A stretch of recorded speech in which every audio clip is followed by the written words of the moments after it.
প্রতিদিনই অল্প অল্প করে নিচ্ছি রোজার প্রস্তুতি। যতই কাজ করছি না কেন, কাজ যেন শেষই হচ্ছে না।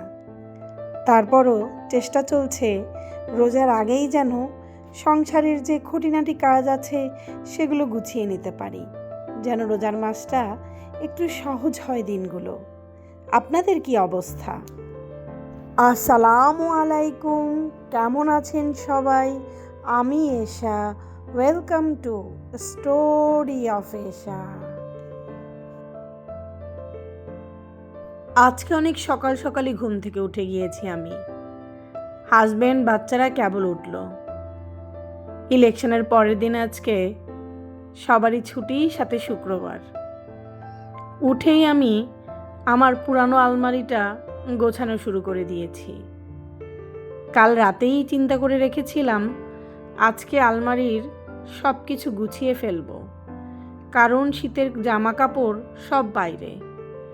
ঢাকায় বেশ গরম পড়ে গিয়েছে। রোজার আগে এগুলো না উঠালে ঘর একদম অগুছালো হয়ে থাকবে, কারণ রোজার মধ্যে ইফতারি গুছিয়ে সেহেরি করে নামাজ পড়ে ঘর গোছানোর তেমন একটা সময় পাওয়াই যায় না বললে চলে।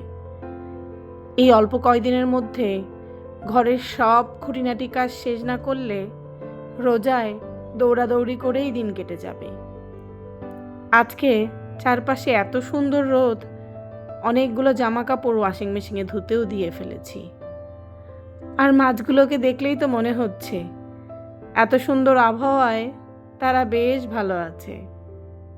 আজকে আর এদের দেখার সময় নেই। তাড়াতাড়ি রান্নাঘরের ছোটোখাটো কাজ করে চলে যেতে হবে আলমারি গোছাতে। সকালবেলা উঠে কিছু রুটিও বানিয়েছিলাম, সেগুলো উঠানো হয়নি। সবার নাস্তা খাওয়া শেষ, তাই ভাবলাম আলমারির কাছে যাওয়ার আগে এগুলোকে উঠিয়ে নেই। এখনই হেল্পিং হ্যান্ড চলে আসবে, ও রান্নাঘরের বাকি কাজগুলো গুছিয়ে দেবে। এই ফাঁকে আমি আলমারিটা পুরো একদম গুছিয়ে ফেলবো। আর ইচ্ছা আছে, অনেক এক্সট্রা জামা কাপড় আছে বাচ্চাদের, আমার, সেগুলো এবার সব দিয়ে দেব। কারণ আলমারিতে রেখে কোনো লাভ নেই, দিনের পর দিন পুরানো হয়, নতুন জামা আসে, সেগুলো আবার পিছনে পড়ে যায়। আলমারিতে খালি জামা কাপড়ই জমতে থাকে। আমি সবসময় এই কাজটা করি। প্রত্যেক বছর রোজার আগে আলমারি একদম ঝেড়ে পুরো পরিষ্কার করে ফেলি। অনেক ভালো ভালো জামা কাপড় থাকে যেগুলো আর পরা হয় না, কিন্তু আরেকটা বছর রাখলে সেগুলো ছোটও হয়ে যাবে, সেগুলো আর গায়ে দেওয়া হবে না, পুরানোই হয়ে যায়। দেখেন আমার রুমের কি অবস্থা। সকালে উঠেই মোটামুটি সব বের করে বিছানার উপর রেখেছি। যেখানে যা পেরেছি সেগুলো সেখানেই রেখে দিয়েছি। আলমারি থেকে সব কিছু বের করলেই বোঝা যায় কত জিনিস যে থাকে প্রয়োজনীয়, কিন্তু আলমারির ভিতরে এক কোণায় হয়তো পড়ে আছে, খুঁজেই পাওয়া যায় না। আবার অনেক জামা কাপড় আছে খুব পছন্দের ছিল, আলমারির ভিতরে রাখার কারণে পিছনে পড়ে গেছে, আর পরা হয়নি। এই জামা কাপড়গুলো আমার দুই ছেলের।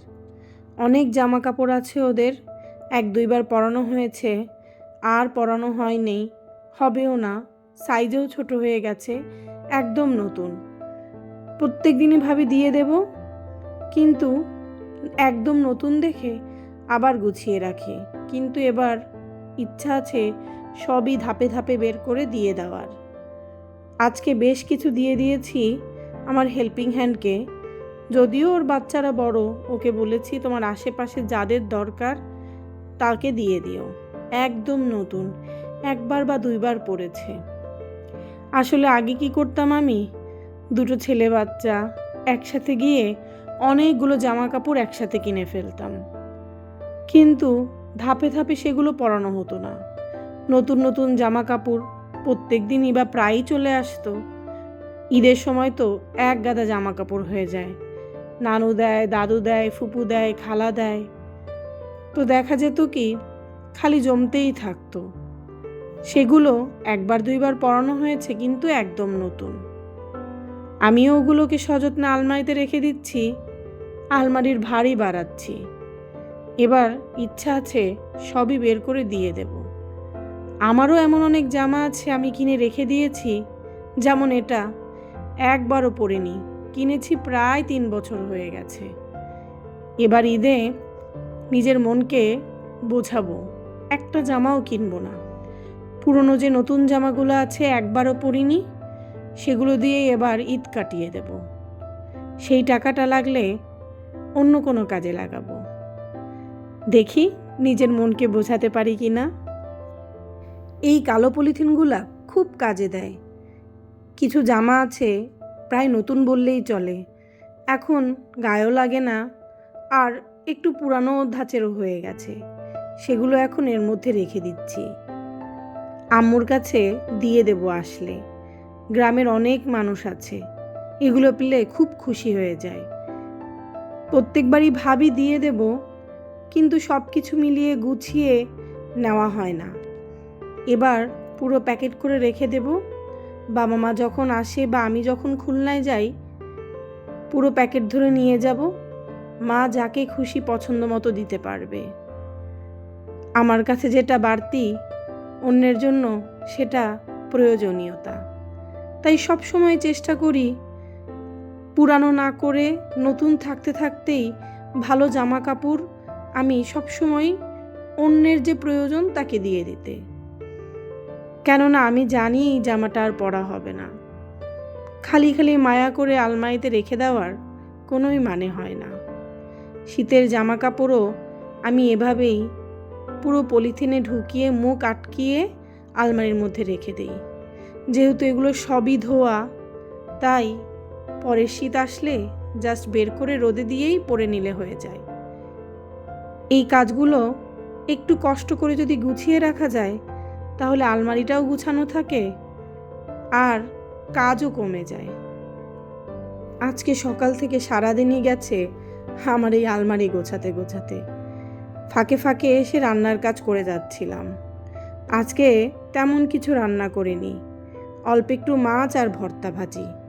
এখন একটু টমেটো ভর্তা করব, তাই কাঁচা পাকা টমেটো মিলিয়ে চুলায় একবারে দিয়ে দিয়েছি। দিলাম কয়েকটা রসুনের কোয়া, হালকা একটু হলুদ লবণ, ঢেকে দিয়ে কিছুক্ষণ রাখলেই নরম হয়ে যাবে। এখানে বসিয়েছি 3 পিস মাছ, ফ্রিজে একটু মাংস আছে। মাছ ভর্তা ভাজি এগুলো দিয়ে আজকে খাওয়া শেষ করব, কারণ আলমারি গোছাতে গোছাতে আরও বেশ সময় লাগবে। পুরো আলমারিটাই একদম ফাঁকা করে ফেলবো আজকে। মাঝখানে এসে রান্নার কাজটা তাই একটু আগিয়ে রেখে গেলাম। আবার চলে এসেছি আলমারির কাছে। এই কালো পলিথিনের মধ্যে ঢুকিয়েছি সব শীতের জামা কাপড়। এখানে রেখেছি নতুন যে বিছানার চাদরগুলো কিনেছিলাম সেগুলো। আমার এই আলমারিটার মধ্যে দেখি 2-1টা তেলাপোকা ঢোকে, তাই চেষ্টা করি সব কিছুই প্যাকেটের মধ্যে নিয়ে মুখ আটকিয়ে ভালোভাবে রাখতে। আসলে আলমারিটা বয়স প্রায় 12 বছর, আমার সংসারের বয়সের সমান সমান বললেই চলে। তার উপর এতবার বাসা পাল্টানো হয়েছে, ডোরগুলো খুব একটা বেশি শক্তভাবে আটকায় না। এই যে জুয়েলারি বক্সটা দেখছেন, এটা আমার বিয়ের সময় আমার বান্ধবী দিয়েছিল। এর মধ্যে একটা চিঠি আছে, এখনও সযত্নে রেখে দিয়েছি। এই জুয়েলারি বক্সটা আমি কখনোই ব্যবহার করি না, কিন্তু আমার খুব কাছের এই জিনিসটা। আমার বান্ধবী এখন জাপানে থাকে, ওখানেই সেটেলড। আপন মানুষগুলোর দেওয়া জিনিস ধরলেও মনে হয় আপন মানুষগুলো আশেপাশেই আছে।